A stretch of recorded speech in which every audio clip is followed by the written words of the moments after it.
So this chapter is about volume and surface area.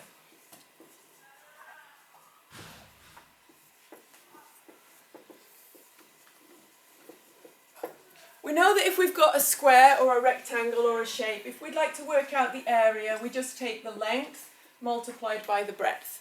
And that gives us the area of a particular shape. If we want to work out the volume of a particular shape, the way that you learn it is you take the base area of your shape, which would be the bottom surface of this square. So take the area, the base area of this shape, and then just multiply it by the height, and you get the volume. So the base area of this block here would be 5 centimetres by 7 centimetres. So the area of the base equals length times breadth, which is 5 centimetres times 7 centimetres. 5 sevens are 35, and we have centimetres squared. So the area of this base would be 35 centimetres squared. We now would like the volume. The formula for volume is the area of the base multiplied by the perpendicular height. The area of the base is 35 centimetres squared. The perpendicular height is 6 centimetres. 35 times 6, if we double 35 we get 70. Double it times by 2 we get 140, and add another 70 we get 210. Centimetres cubed. Notice here we have centimetres squared times centimetres will give us centimetres cubed. So a volume is always in a cubed meter unit. So it's either meters cubed or decimeters cubed or centimetres cubed or millimeters cubed. So all units of volume are in the cubed form. Okay? And you can see that it's quite sensible. Here we've had centimetre times centimetre times centimetre. 3 lots of centimetre multiplied by each other are centimetres cubed. If I'd asked you instead, and that would have been the same as centimetre cubed is exactly the same measurement in volume as a milliliter.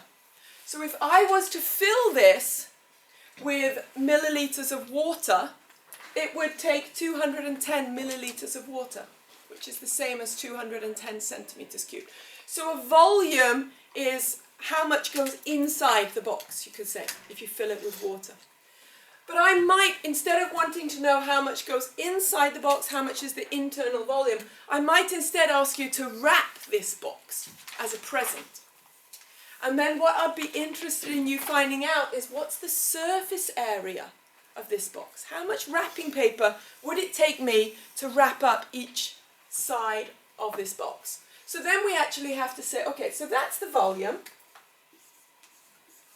What would be the surface area? And in Swedish, this has a special name. For this one anyway.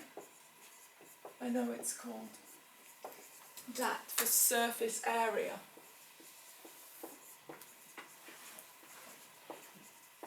For a round cylindrical shape, I think it's called manteliter, but I'm not sure what the Swedish term for this. Huh? Thank you.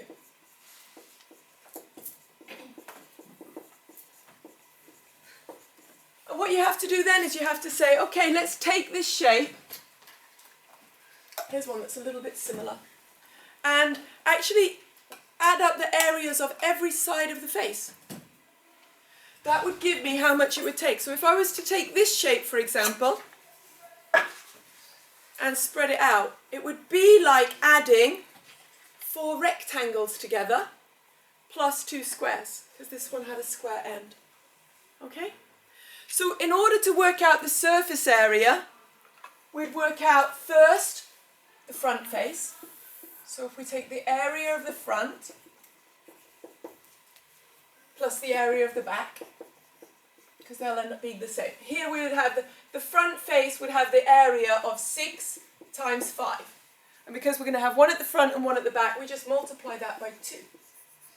And notice our units would have 6 centimetres by 5 centimetres. 6 5s are 30 times 2, 60 centimetres squared. So the area of the front and the back face would be 60 centimetres squared. Then we've got the area of the sides. Well, the area of the one side would be 7 centimetres by the height, 6 centimetres, times, we've got two of them. 7 sixes are 42, times 2, 84 centimetres squared. So the area of the sides. We're still not finished because now we've got the area of the top and the bottom. So the area of the top and the bottom would be 5 times 7 twice. 5 centimetres, the front and the bottom, times 7 centimetres, giving us times 2, because we've got top and the bottom, giving us 35 centimetres squared times 2 equals 70 centimetres squared. So now I have the three areas, front and back, top and bottom, side and side. I now add them together. So we have 60 and 70 giving us 130. 130 plus 84 giving us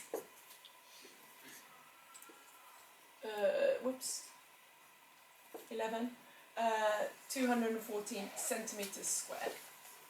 So the total surface area of this shape, the volume was 210 and the surface area was, in this case, quite similar, 114 centimetres squared. So whenever we're working with volumes and areas now, in 8th grade, we're talking about the volume inside, what you'd fill it with if you were filling it with water, work out the area of the outside, the area of every single face, and add them together.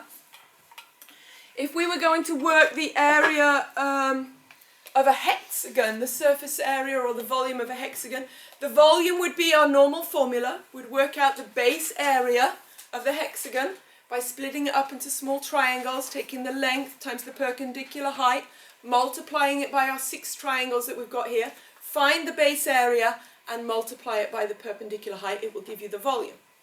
If we were going to calculate the surface area of this, we would take the area of the bottom face and the top face and add it to all the areas of the rectangle that would be inside. So we have to sort of think of what would the shape be like if we were splitting it up. To work out the area of a pyramid, we'd work out the area of the triangle by taking the base times the perpendicular height divided by 2. That would give us the area of the base. Once we got the area of the base, we multiply it by the perpendicular height. It gives us the volume of the prism. If we wanted the surface area of the prism, we sort of think about what it would look like if we took it out, if we were able to take it out. What would it look like? Well, we can see that we've got 2 triangular faces, top and bottom, but all of the other ones are either rectangular or square inside, and we would add those, work out the area of each side and add them together to get the surface area. What do we do then when we're doing a cylinder? Well, we'd use the same formula, that we know that any volume is achieved by taking the area of the base multiplied by the perpendicular height. The area of the base we know is pi r squared for a circle. We know that r is 4 and we're assuming pi is 3. So we have 3 times 16, 4 squared is 16, multiplied by 8. And that would give us centimetres squared here, because r is centimetres times centimetres, giving us centimetres squared times centimetres. We should always put the units in there, because there we're sure that we haven't made a silly mistake with units. So 3/8 are 24, 24 times 16, 6 4s are 24, 6 2s are 12, plus 2, 14, magic 0, and then we've got 24. So 483, 384 centimetres cubed. That's the volume of this shape. How then would we work out the surface area of this shape? Well, we'd have to think, what is a cylinder? And do I have one? No. Okay, we'd have to think what a cylinder is. There's a top and a bottom, and that's quite easy. It's the two circles. The surface area would be equal to pi r squared, the top and the bottom areas. How many do we have of them? 2 of them. Plus, okay, so now we've got the top and now we've got the bottom. What about this bit that's going around the outside? What we have to think of that one being, we know that the outside edge of a circle, if we actually think of what this is, the outside edge of a circle, we know what length that has. We know that the circumference of a circle is pi times the diameter. Pi times the diameter will give us how long the whole outside of this circle ends up being. So if I was to take that circle and spread it out, I would get, just like Gabby was showing you here, pretend this is a cylinder. We've worked out the area of the bottom and we've worked out the area of the top. If I was to take the circumference here, pi times d, and spread it out, what would I have? I'd suddenly get a rectangle. So the outside of my cylinder actually ends up being a rectangle that has the length, pi times d. The cylinder, surface area, has the length, pi times d, multiplied by this perpendicular height, because it's now a rectangle, multiplied by height. So if we approximate pi to 3 again, we get 3. The diameter of this cylinder is 8, multiplied by the height, which is 8. So we get 3 times 64. 6 4s 12, and 3 6s 18, plus 190 centimeters squared. So we would get our volume here, our area here of 3 times 16 times 2.